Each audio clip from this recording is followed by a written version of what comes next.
كما صليت على إبراهيم وعلى آل إبراهيم إنك حميد مجيد. أما بعد فيقول الله تبارك وتعالى: أعوذ بالله من الشيطان الرجيم. ادفع بالتي هي أحسن الذي بينك وبينه عداوة كأنه ولي حميم.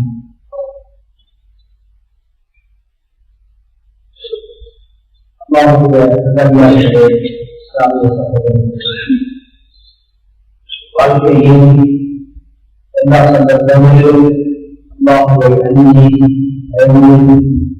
அக்வாவுடன் வாழுமாறு முதலில் எனக்கும் உங்களுக்கும் வசியம் செய்திருக்கிறேன். அன்புக்குரிய சகோதரர்களே,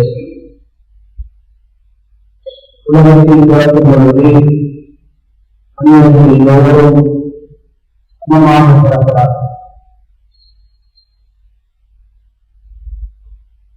யாரும் யாரை விடவும் சிறந்தவராக உயர்ந்தவராக இல்லாத நிலையில் உலகத்தில் பிறக்கிறார்கள். ஆனால் இந்த உலகத்திலிருந்து மரணித்து மௌத்தாகி அவருக்கு செல்லும் பொழுது எல்லோரும் சமமாக இருந்ததில்லை.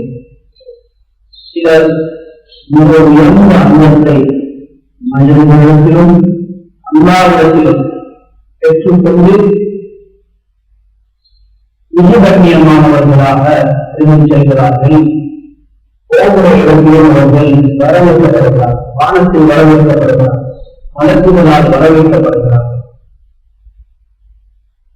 சிலர் அந்த இடத்துக்கு வர முடியாமல் மனிதர்களில் ஆழ்ந்தவர்களாக இழிவானவர்களாக மாறிவிடுகிறார்.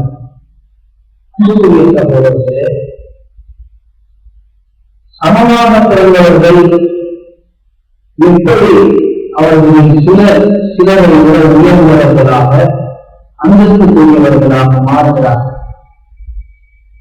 மனிதன் சம்பாதிக்கிற பணத்தினால் பிறரை விட உயர்ந்தவராக மாறிவிடுவதில்லை. மனிதன் தனக்கு கிடைக்கக்கூடிய பிரபல்யத்தாலோ பதவிகளாலோ மற்றவர்களை விட சிறந்தவர்களாக மாறிவிடுவதில்லை. சமமாக பிறந்த மனிதர்கள் மற்றவர்களை விட சிறப்பானவனாக உயர்வுக்குரியவனாக மரியாதைக்குரியவனாக மாறுவது அவன் தன்னை முயற்சி செய்து உருவாக்கிக் கொள்ளக்கூடிய நல்ல பண்புகளாக. ஒவ்வொரு மனிதனும் பேசக்கூடிய வார்த்தைகள், செய்யக்கூடிய செயல்கள், இந்த இரண்டையும் அல்லாஹ் தஆலா பார்க்கிறார். மனிதர்கள் பார்ப்பதை விட அல்லாஹ் தஆலா பார்க்கிறார். இந்த இரண்டாலும் தான் ஒரு மனிதன் உயர்ந்த அந்தஸ்தை பெறுகிறார். இந்த இரண்டையும் ஒழுக்கமும் உயர்ந்ததாக ஆக்கிக் கொள்ளும் பொழுது மனிதன் மதிப்புக்குரியவனாக மாறுகிறார். எத்தனையோ மனிதர்கள் அல்லாஹ்வை நம்பி இவரெல்லாம் நபில் பொருள்களில் தஹஜ்ஜு பொருள்களில் அளிக்கக்கூடிய நல்ல மனிதர்களாக இருப்பார்கள். இன்னும் சிலர் நபில் நோன்புகள் ஒரு நாள் இருந்து மாதத்தில் பல நாட்கள் நபில் நோன்புகள் வைத்து அல்லாஹ்வுடைய நெருக்கத்தை பெறக்கூடிய நல்ல மனிதர்கள் இருப்பார்கள்.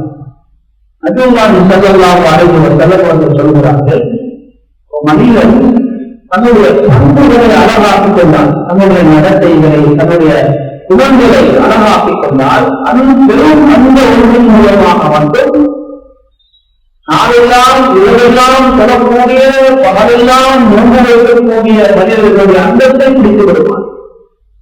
அன்புக்குரிய சகோதரர்களே, உயர்வை பெறுவதற்கு, மதிப்பை பெறுவதற்கு, கௌரவமான ஒரு மனிதனாக மாறுவதற்கு இருக்கிற இலகுவான வழி நல்ல பண்புகளை தன்னிடத்தில் உருவாக்கிக் கொள்வதுதான். எல்லோருக்கும் ஆசை இருக்கிறது, நான் ஒரு மரியாதைக்குரிய மனிதனாக இருக்க வேண்டும். என்னுடைய குடும்பத்தில், என்னுடைய மகளாவில், என்னுடைய சமூகத்தில், என்னுடைய நண்பர்களுக்கு மத்தியில், நான் வேலை செய்கிற இடங்களில் ஒரு மனிதர் பண்புள்ள கௌரவமான மனிதனாக இருக்க வேண்டும் என்ற ஆசை நமக்கு இருக்கிறது. அன்புக்குரிய சமூகத்திலே சில அடிப்படையான அன்புகள் இருக்கின்றன. அவற்றை உருவாக்கிக் கொள்ளாமல் ஒரு மனிதன் தன்னை ஒரு நல்ல குணமுள்ளவனாக ஆக்கிக் கொள்ள முடியாது. இரண்டு பிரதானமான விஷயம் விஷயங்கள் இருக்கின்றன. யாரெல்லாம் தன்னை ஒரு கௌரவமான நல்ல பண்புள்ள மனிதனாக ஆக்கிக் கொள்ள விரும்புகிறோமோ ஒவ்வொருவரும் முதலாவதாக அந்த 2 பண்புகளையும் தன்னிடத்தில் உருவாக்கிக் கொள்ள வேண்டும். அந்த 2 பண்புகளையும் உருவாக்கிக் கொள்ள தவறியவர்கள் பெரும்பாலும் சமூகத்தில் நல்ல பண்புள்ளவர்களாக மாறிக்கொள்ள மாட்டார்கள். அவர்களால் அது பல கட்டங்களில் முடியாது போகும். அன்புக்குரிய சகோதரர்களை, அந்த 2 விடயங்களையும் நாம் தெரிந்து முயற்சி செய்து வாழ்க்கையை உருவாக்கிக் கொண்டால் நம்முடைய மகளால் எப்பொழுதும் நாம் ஒரு கௌரவமான மனிதனாக இருக்கலாம். சமூகத்தில் எங்கு சென்றாலும் நாம் ஒரு பண்புள்ள மரியாதைக்குரிய மனிதனாக இருப்போம். நாம் வேலை செய்கிற இடங்களாக இருக்கலாம், நாம் படிக்கிற இடங்களாக இருக்கலாம், நாம் படித்துக் கொடுக்கிற இடங்களாக இருக்கலாம், எல்லா இடங்களிலும் நாம் ஒரு மரியாதைக்குரியவராக இருப்போம். அல்லாஹ்விடத்திலும் நாம் உயர்வை, அந்தஸ்தை, மரியாதையை பெற்றுக் கொள்ளலாம். அன்புக்குரிய சகோதரர்களே, அதில் முதலாவது சமூகத்தில் யாரை விடவும் நம்மை மனிதன் தன்னை சிறந்தவனாக நினைக்கக்கூடாது. இன்னொரு வார்த்தையை சொல்வதாக இருந்தால், சமூகத்தில் யாரையும் தன்னை விட தாழ்ந்தவனாக பார்க்கக்கூடாது. எல்லோரும் என்னை விட சிறந்தவர்கள், என்னை பற்றி நிறைய குறைபாடுகள் இருக்கின்றன, நான் நிறைய தவறுகள் செய்திருக்கிறேன். சமூகத்தில் இருக்கக்கூடிய ஒவ்வொரு தனி நபரும் என்னை விட அந்தஸ்தில் கூடியவர்கள் என்று எல்லோரையும் மரியாதைக்குரியவர்களாக தன்னை விடவும் சிறப்பானவர்களாக பார்க்க வேண்டும்.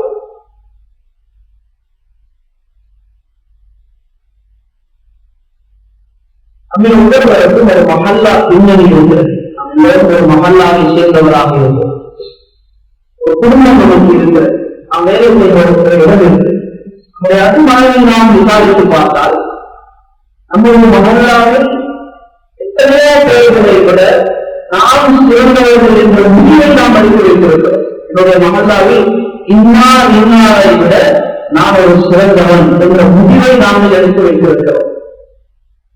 அன்புக்குரிய சகோதரர்களே, அதுபோல நாம் ஒரு குடும்பத்தை சார்ந்தவராக இருந்தால் நம்முடைய ஒரு பார்வை இருக்கிறது. என்னுடைய குடும்பத்தில் இந்த நபர்களை விட, இந்த குடும்பங்களை விட நாங்கள் சிறந்தவர்கள். நாம் அந்த வீட்டுக்கு போக வேண்டிய அவசியம் இல்லை. அவர்கள் எங்களுடைய வீட்டுக்கு போக வேண்டும். அவர்களுடைய நிபந்தனைகள் எல்லாம் நாம் பங்கெடுக்க வேண்டிய தேவையில்லை. ஆனால் நாங்கள் சொன்னால் அவர்கள் வந்துவிட வேண்டும். ஏனென்றால் நமக்கு ஒரு மரியாதை இருக்கிறது. இதே வகையில் நாம் அந்த முடிவை எடுத்திருக்கலாம். அதுபோல நாம் வேலை செய்கிற இடங்களில் நமக்கு ஒரு முடிவு இருக்கிறது. இன்னாரை விட நான் ஒரு சிறப்பான இடத்தில் இருக்கிறேன், அவர்கள் எனக்கு மரியாதை தர வேண்டும், நான் அவர்களை மரியாதை செய்ய வேண்டிய தேவையில்லை என்ற ஒரு முடிவை நாம் எடுத்திருக்கிறோம். அன்புக்குரிய சகோதரர்களே, இந்த முடிவை நமக்கு யார் சொன்னார்? இன்னாரை விட நீங்கள் சிறந்தவர் என்ற முடிவை யார் சொன்னார்கள்? உங்களோ அத்தனையும் தெரிந்து அல்லாமல் இருக்க வேண்டும், அல்லது மனிதர்கள் எதையும் சேர்ந்து அந்த மொழியை நமக்கு தந்திருக்க வேண்டும். அப்படி யார் சொன்னார்கள்? இதற்கு என்ன ஆதாரம் இருக்கிறது என்று கேட்டால், இதற்கு ஆதாரம் இல்லை. நாமே நினைத்தோம், நாமே கொண்டிருக்கிறோம். அவ்வளவுதான். யார் சிறந்தவன், யார் தாழ்ந்தவன் என்ற முடிவு தியாகத்தில் மட்டும்தான் முடிவு செய்யப்படும். உலகத்தில் யாருக்கும் தெரியாது. அன்புக்குரிய சகோதரர்களே, நாம சில வெளிப்படையான காரணங்களை நாங்கள் பார்த்து நாம் முடிவெடுத்துக் கொள்வோம். இன்னாரை விட நான் சிறந்தவர், இன்னார் என்னை விட தாழ்ந்தவர். அந்த முடிவை நாமே உறுதிப்படுத்திக் கொண்டோம். அதற்கு ஏற்ற வகையில் நாங்கள் அவர்களுடன் நடந்து கொண்டிருக்கிறோம். ஹதீஸ் இருக்கிறது, நாம் அடிக்கடி கேட்கக்கூடிய ஹதீஸ் தான். பயங்கரமான ஹதீஸ், நாம் பயப்பட வேண்டிய சொன்னார்கள்.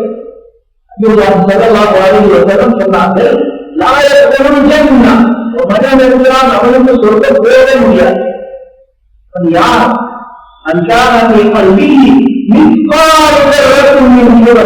யாருடைய உள்ளத்தில் நான் மற்றவர்கள் என்ற அந்த எண்ணம் அனுப்புறமான மரம் இருக்கிறது. அனுப்புறமானம் என்று சொல்வது, உங்களில் ஒரு விவாதம் இருந்தால் அதிலிருந்து வரக்கூடிய வெளிச்சத்தை நாங்கள் பகலில் பார்த்தால் அதில் பூச்சிகள் பறந்து கொண்டிருக்கும். அதில் உண்மை இருந்தால் அதற்கு பிறகுதான் ஜர்ரா, சொன்னார்கள். அந்த அளவுக்கு நான் சிறந்தவன் பெரியவன் என்ற எண்ணம் ஒரு மனிதனுடைய உள்ளத்தில் இருந்தால் சொத்தம் போக முடியாது என்று சொன்னார்கள்.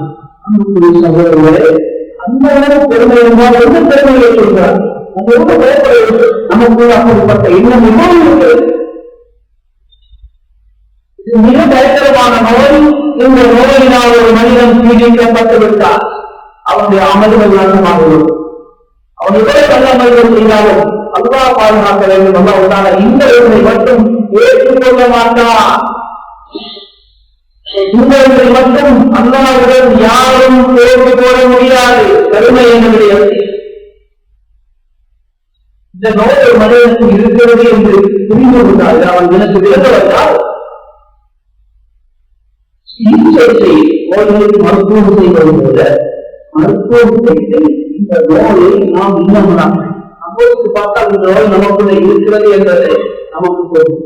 இந்த நோய் எனக்கு இல்லையென்று ஒரு மனிதன் முடிவுக்கு வருவானாக இருந்தால் அதுதான் அவனுக்கு அந்த நோய் இருக்கிறது என்பதற்கான அடையாளம்.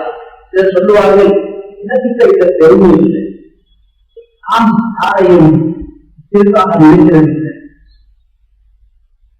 எனக்கு கிடைத்த பெருமை இல்லை என்று சொல்லுகிறாரே, அதுதான் அவர்களுக்கு அந்த நோய் இருக்கிறது என்பதற்கான மிகப்பெரும் அடையாளம். நோய் இருக்கிறது என்று தெரிந்தால் சிகிச்சை செய்ய சிகிச்சை முறைகள் அன்புக்குரிய சகோதரர்களே, சிகிச்சை முறைகளை நாங்கள் அன்று நாம் முன்வைத்து நாளாந்தம் பயிற்சியாக முதலாவது நாம் எடுத்திருக்கிற இந்த முடிவுகளை நம்முடைய இல்லங்களிலிருந்து அனுப்பிவிடும். யாரோட நாம் சிறந்தவன் அல்ல, நாங்கள் செய்த நன்மைகள் எல்லாம் மறந்து விட வேண்டும். நாம் செய்த தவறுகள் எப்போதும் நமக்கு மறக்கக்கூடாது.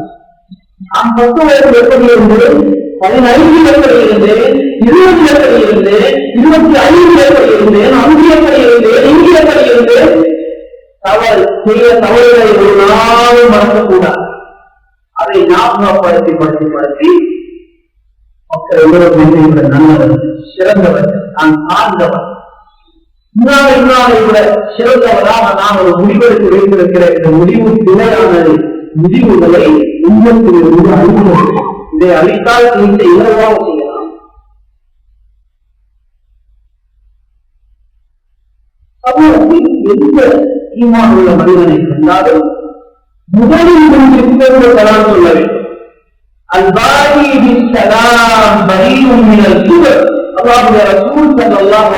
சொல்கிறார்கள், 2 பேர்கள் சந்திக்கும் பொழுது இதனால மூடிக்கொண்டு யார் கலாம் சொல்கிறாரோ அவருக்கு பொருள் இல்லை.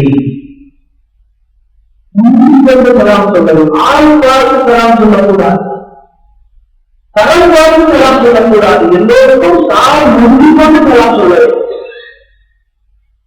எந்த சமூகத்தில் இருந்தாலும் எந்த குடும்பத்தில் இருந்தாலும் அங்கே சில மனிதர்கள் இருப்பார்கள், மனிதர்களால் மதிக்கப்படாத சாதாரண மனிதர்கள். உலகம் எந்த நிலைக்கு போனாலும் சரி, அங்கே இப்படிப்பட்ட மனிதர்கள் நிச்சயமாக இருப்பார்கள். அவர்களை யாரும் மதிப்பதில்லை, அவர்களுடன் யாரும் சேருவதில்லை, அவர்களை யாரும் விருதுகளுக்கு அழைப்பதில்லை, மதிப்பு கொடுப்பதில்லை. இப்படியான சாதாரணமான மனிதர்கள் இருப்பார்கள். அவர் நோயாளி நாம் சிகிச்சை செய்ய வேண்டும் என்றால் நம்முடைய மனசு இருந்தாலும் சரி, அப்படிப்பட்டவர்களுடன் பெருமையாக இருந்து சில நிமிஷங்கள் பேச வேண்டும். அவர்கள் பேசும் பொழுது முகம் கொடுத்து அவர்களுடைய பேச்சுகளை கேட்டு பதில் சொல்லி விருப்பம் இல்லை என்றாலும் பரவாயில்லை. உங்களுடைய மனசு சொல்கிறது, உங்களுடைய தகுதிக்கு இந்த ஆளுநர் இவ்வளவு பேச அவருக்கு, உங்களுடைய தகுதிக்கு இந்த வீட்டுக்கு போகலாமா, உங்களுடைய தகுதிக்கு இந்த வீட்டுக்கு போகக்கூடாது. மனசு சொல்லும். இந்த நோயை முன்னெடுக்க வேண்டுமாக இருந்தால் அப்படிப்பட்டவர்களை வீடுகளுக்கு போக வேண்டும், அவர்களுடன் உட்கார வேண்டும், அவர்கள் பேச்சுகளை பேச வேண்டும். மனசு வேண்டாலும் பொறுமையாக அவர்களுடன் உட்கார வேண்டும். அன்புக்குரிய சகோதரர்களே, மிகப்பெரிய ஒரு சிகிச்சை முறை. இதை நாம் செய்து இந்த நோயை இல்லாமல் சொல்ல வேண்டும். சாதாரணமான முஸ்தபாக, அரபியில் அவர்களுக்கு முஸ்தபாக என்று சொல்லுவார்கள். பலவீனர்களாக கருதமையை அவர்கள் பலவீனர்கள் அல்ல, மக்கள் அவர்களை பலவீனர்களாக நினைக்கிறார்கள். அவர்கள் எத்தனை பேருடைய கையில உயர்ந்தால் அல்லாஹ் அந்த வார்த்தை மறுக்கவில்லை. அப்படிப்பட்ட மனிதர்கள் இருப்பார்கள். அவர்களை மன்னிக்க வேண்டும், அவர்களுடன் சேர்ந்து உட்கார வேண்டும். யாரிடத்திலும் மரியாதையை எதிர்பார்க்கிறார் என்னென்று வரவேற்க வேண்டும் என்ற அந்த எண்ணம் உள்ளத்திலிருந்து அங்கேயும் வருகிறது. நாம் எப்படி சென்றால் மக்கள் எங்களை வரவேற்க வேண்டும் என்ற தேவையில்லை. இந்த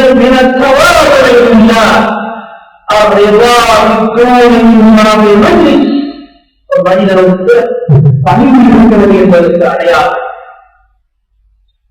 அவருக்கு கொடுக்கப்படக்கூடிய குறைந்த வரவேற்பை அவர் மனத்தால் எடுத்துக்கொள்வார்.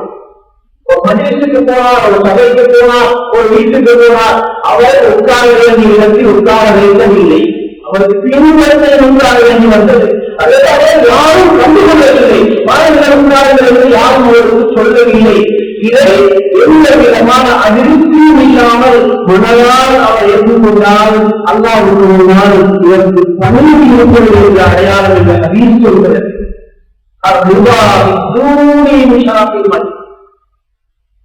ஒரு சபைக்கு போனால் எனக்கு எங்களிடம் என்பது மனசில் வரவும் கூடாது, தேடவும் கூடாது. எனக்கு முன் சற்று இடம் இருந்து பார்க்கிறேன், முன்னிடத்தில் எனக்கு இடம் இருக்குது, என்னை நானுமே வந்து குட்டி கொண்டு போவார்களே என்று எதிர்பார்த்து வரவும் கூடாது, அந்த இடங்களை தேடவும் கூடாது. அல்லாஹ்வுடைய ரசூல் ஸல்லல்லாஹு அலைஹி வஸல்லம் சபைகளுக்கு போனால், நிகழ்வுகளுக்கு போனால் எப்படி நடக்க வேண்டும் என்ற ஒழுக்கத்தை சொல்லி தந்தார்கள். எங்கே சபை முடிகிறதோ அங்கே இடம் அங்கே உட்கார்ந்து இந்த ஒரு இடம் தேட வேண்டாம். அன்புடைய சகோதரர்களை சிகிச்சை செய்து இந்த முறையை நாம் உள்ளத்திலிருந்து இல்லாமலாக வேண்டும். எங்கும் யாரிடத்திலும் எதிர்பார்ப்புகளை நாங்கள் வரவேற்க வேண்டும் என்ற எதிர்பார்ப்புகளை வைக்கக்கூடாது. யாரும் வரவேற்காவிட்டாலும் நமக்கு சந்தோஷம். என்று சொல்லப்படக்கூடிய ஒரு கூட்ட உலகத்தில் எல்லா காலத்திலும் இருப்பார்கள்.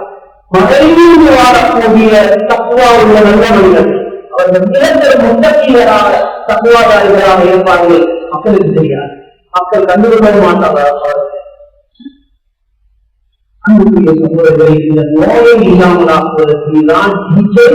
நாம் ஒரு கௌரவமான ஒரு நல்ல சிறப்பான மனிதனாக ஆக வேண்டும் என்றிருந்தால், ஒரு நல்ல பண்புள்ள மனிதனாக நாம் நம்மை மாற்றிக் கொள்வதற்கு முயற்சி செய்வதாக இருந்தால் மிக அடிப்படையாக இந்த தன்மையை உருவாக்கிக் கொள்ள வேண்டும். யாரையும் சமூகத்தில் யாரையும் தாழ்வானவர்களாக பார்க்கக்கூடாது. மக்களுடைய கலாச்சாரம் பார்க்காமல் அவர்களை கண்ணியப்படுத்த வேண்டும்.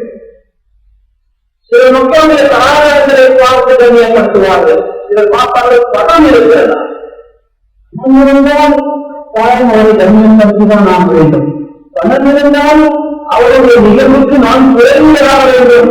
அவர் என்னை அழைத்த முறையில் குறைபாடு இருந்தாலும் பரவாயில்லை. அவர் திருமணத்துக்கு சொன்ன முறையில் குறைபாடு இருக்கிறது. எனக்கு அவர் கால் தரவில்லை, அவர் 2 முறை எனக்கு போட தெரியவில்லை, குறைபாடு இருக்கிறது. ஆனால் பணம் இருக்கிறது, கட்டாயம் போயாமல் இன்னும் சாதாரணமாக விரும்பி இருக்கிறார். இப்பொழுது குறைவான ஆரம்பிக்கிறோம். சாதாரணமாக வந்து சொன்ன முறையே கீழே கல்வி காலை கொடுத்து அனுப்பினார். சகாயம் பார்க்கிறோம். பதவிகள் அவர்கள் இஷாவாசில் அவர்களுக்கு பதில் அளிக்கிறார். பதவிகளுக்கு பின்னால் ஒரு கூட்டம் பிடித்துக் கொண்டே பிரிந்து கொண்டிருப்பார்கள். நினைக்கிறார்கள் பதவி உள்ளவர்கள் சேர்ந்திருந்தால் நாமும் உயர்ந்தவர்களாக மதிப்புக்குரியவர்களாக மாறி வருவோம். அன்புக்குரிய சகோதரர்களே, செல்வங்களுடன் சேர்ந்திருப்பதனால் ஒரு பணக்காரனாக மாறிவிடுவதில்லை. உருவாக்கலாம் பணக்காரனாக ஆக்குவவன் ஏழையாக ஆக்குவவன் அவன் அல்லாஹ்வுடைய மட்டும்தான்.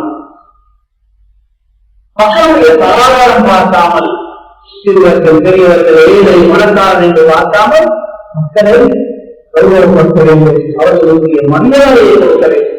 அன்புக்குரிய சகோதரர்களே, இது முதலாவது நாம் உருவாக்கிக் கொள்ள முயற்சி செய்து இந்த பண்பை உருவாக்கிக் கொள்ள வேண்டும். இரண்டாவது, மனிதனுக்கு அல்லாஹ் தஆலா கோபம் என்ற தன்மையை படைத்திருக்கிறார். மனிதனுடைய உடலில் அத்தகைய இருக்கிறது. மனிதன் என்ற வகையில் அவனுக்கு நிச்சயமாக கோபங்கள் கோபங்களை மனிதர்களுடைய முயற்சியை வெளிப்படுத்தி விடக்கூடாது.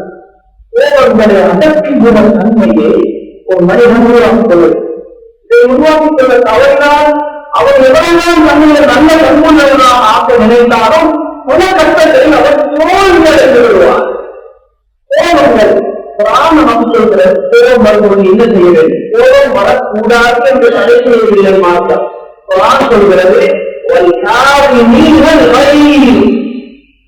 கோபத்தில் அப்படியே எச்சி விரும்புவது போல, சாப்பாட்டை மென்று விரும்பிக் கொள்வது போல கோபம் வரும் பொழுது வாழ்க்கை வந்துவிட்டு அதை திரும்பி பெறுகிற வேண்டும் ஒன்றே விரும்பிக் கொள்ள வேண்டும். கோபம் வரும்போது செய்வார்கள் எச்சுடன் சேர்த்து எங்களுடைய அந்த கோபத்தை விரும்பிக் கொள்ள வேண்டும். வார்த்தைகளால் கோபம் வரும் பொழுது ஒரு மனிதனுடைய முகத்திற்கு அடையாளங்கள் வரும். கண்கள் சிவக்கும். சிலருக்கு அவர்களுடைய அந்த அவர்களுடைய உடம்புல இருக்கக்கூடிய அந்த இறக்க நாட்கள் எல்லாம் கொதிக்க ஆரம்பித்துவிடும். இவற்றை கஷ்டப்படுத்துவதற்கு மனிதனுக்கு சக்தி இல்லை. ஆனால் வார்த்தைகளால் நாங்கள் வெளிப்படாமல் பார்த்துக் கொள்வது இது மட்டும்தான் மனிதனால் செய்யலாம். வார்த்தை கோபம் வரும்போது பேசுகிறார்கள். கோபம் வந்துவிட்டு அதை வெளியும் சொல்லலாம். சொல்லி ஏசிவிட்டு சொல்வார்கள், எனக்கு கோபம் வந்தால் எனக்கு எதுவும் புரியாது என்று உங்களுக்கு தெரியுதான். ஏன் கோபத்தில் சமூகத்தில் நாம் இருக்கிற இடங்களில் யாரும் எங்களை கோபப்படுத்தக் கூடாது என்று நினைத்தால் நமக்கு வாழ்கிற இடம் சுமத்த மட்டும்தான். யாருக்கும் அப்படி கிடைப்பதில்லை. அல்லாவுடைய ரசூலுமார்களுக்கும் கிடைக்கவில்லை. சோழர்கள் வரக்கூடிய சந்தர்ப்பங்கள் நிறைய உருவாகலாம். வார்த்தைகளை அறிவித்ததை விடக்கூடாது. கோபத்துடன் வார்த்தைகளை நாம் ஏசி வெளியாக்கி ஏசி திட்டிவிட்டால் மனிதர்களுடைய உள்ளங்களில் இருக்கிற முதலாவது நமக்கு கிடைக்கிற தன்மையில் தான் மனிதர்களுடைய உள்ளங்கள் இருக்கிற அன்பின் ஒரு புரிந்து போய்விடும். சொல்ல மனைவியாக இருந்தாலும் சரி, சொல்ல குழந்தைகளாக இருந்தாலும் சரி, கோபத்துடன் வார்த்தைகளை நாங்கள் கடுமையாக வெளிப்படுத்தினார் அன்பில் ஒரு உணர்வை குறைகிறோம். அதை மீட்டெடுக்க முடியாது. நிறைய பேர்கள் நினைக்கிறார்கள், நான் கோபம் வந்தபோது மனைவிக்கு ஏசினேன், கோபம் வந்தபோது அவரை பார்ப்பதற்கு நண்பருக்கு நான் ஏசினேன், பிறகு அவருக்கு விருந்து கொடுத்து நல்ல வார்த்தைகளை சொல்லி அவருக்கு உதவிகள் செய்து நான் அதை சமாளித்துக் கொண்டேன், அதை இல்லாமலாக்கிவிட்டேன் என்று நினைக்கிறார்கள், சொல்கிறார்கள். அன்புக்குரிய சமூகத்திலே جراحات السنان لها التئام ولا يلزم ما جرح الإنسان. ஆயுதங்களால் காயங்களை ஏற்படுத்தினால் அந்த காயங்கள் கொஞ்ச காலம் போகும்போது அடையாளம் இல்லாமல் மறைந்து வருகிறது. ஆனால் மனிதன் நாவினால் ஏற்படுத்தக்கூடிய காயங்கள் அது மறைவதில்லை, அது ஆடுவதில்லை. எத்தனை வருஷங்கள் போனாலும் நாம நினைக்கிறோம் மனைவிக்கு ஏற்றிவிட்டு அவரை தூக்கிவிட்டு நாம் அவரை வீட்டுக்கு கூட்டிட்டு போய் சந்தோஷப்படுத்தி எத்தனையோ உடல்களுக்கெல்லாம் கூட்டி போய் நான் சந்தோஷப்படுத்தி அதை இவரையும் வாங்கிக் கொடுத்து அதை மறைத்து விட்டதை நினைக்கிறோம். அன்புடைய சகோதரர்களே, அந்த காயங்கள் உள்ளத்திலே இருக்கிறது. அது எத்தனை வருஷங்கள் சென்றாலும் ஆறுவதில்லை, அது மறைவதில்லை. கோபங்கள் வரும்போது வார்த்தைகளை அழுந்து கொண்டு விடக்கூடாது.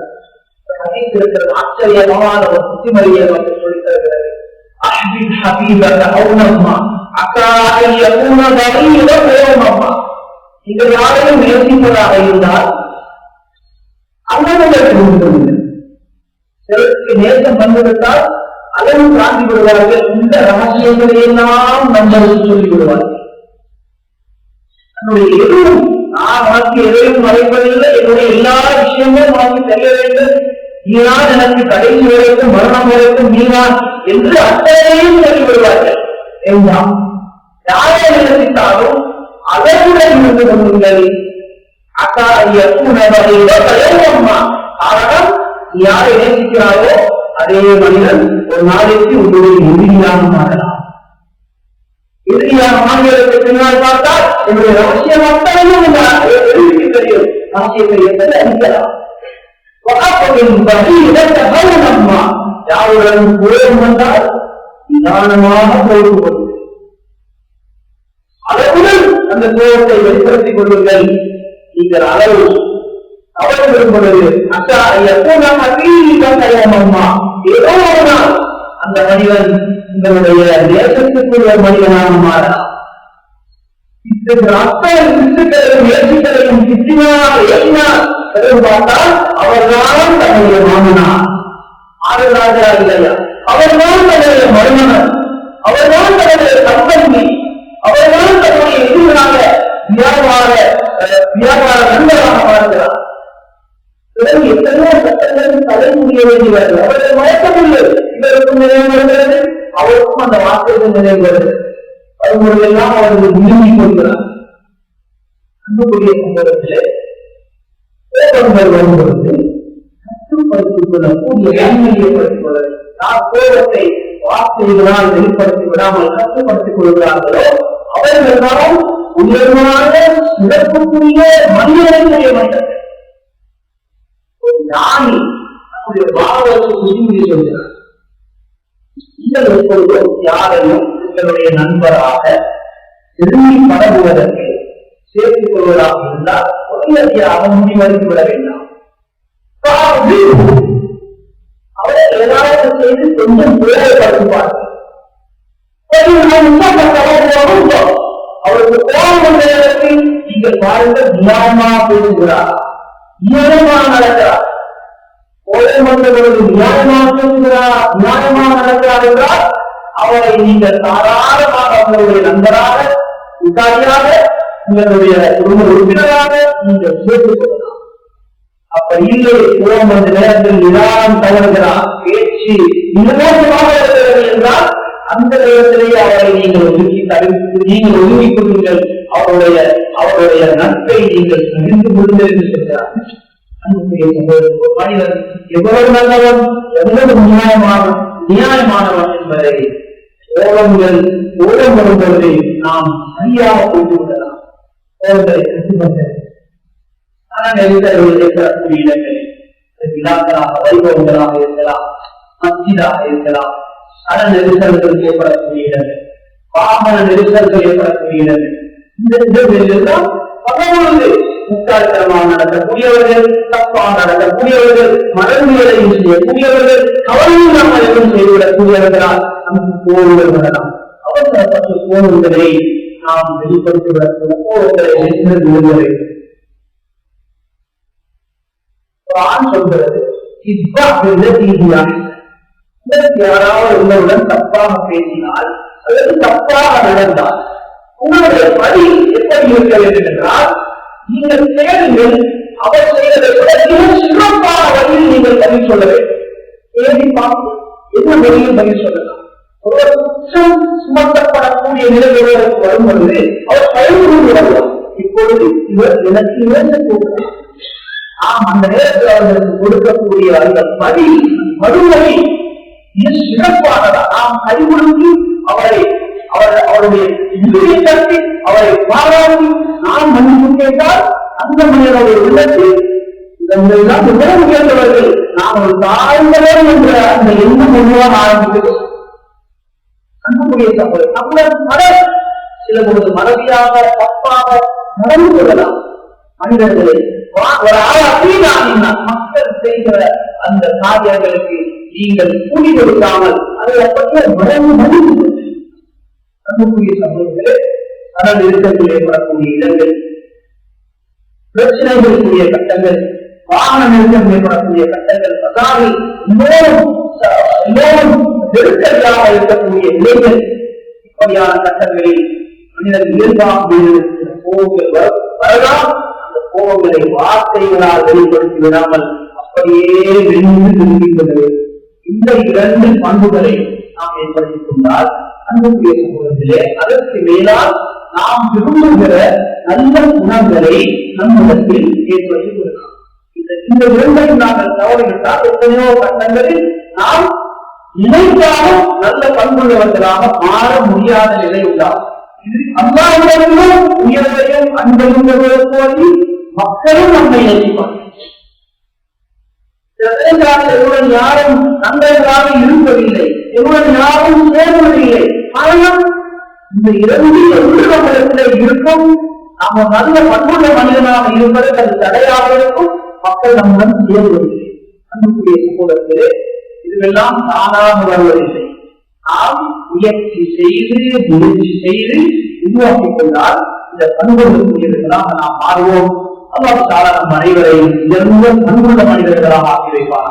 நம்முடைய பாவங்களை மன்னிப்பாயா, நம்முடைய பெற்றோர்களை மன்னிப்பாயா, ஆண்கள் பெண்கள் அனைவரையும் மன்னிப்பாயா.